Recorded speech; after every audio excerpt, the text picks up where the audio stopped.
ông âm trình yôi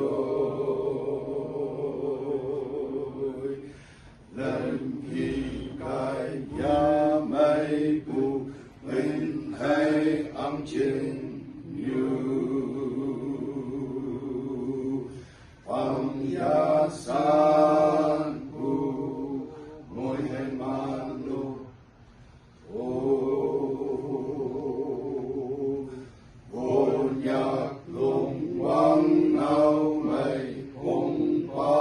ô sơn lan ông nam chân trời na phải chân chân yun bằng là trái cu lòng vì như tây ya chôn bằng ya san cu hôm nay man lô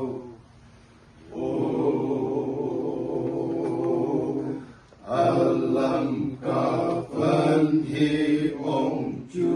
ơn quan sen nhồi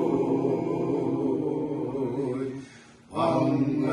vào Puyunan province de ya lo sile yao bi men chăm cả chăm chạy hay nào nộp về bùng lên khăm ác chừng nhoi cha thầy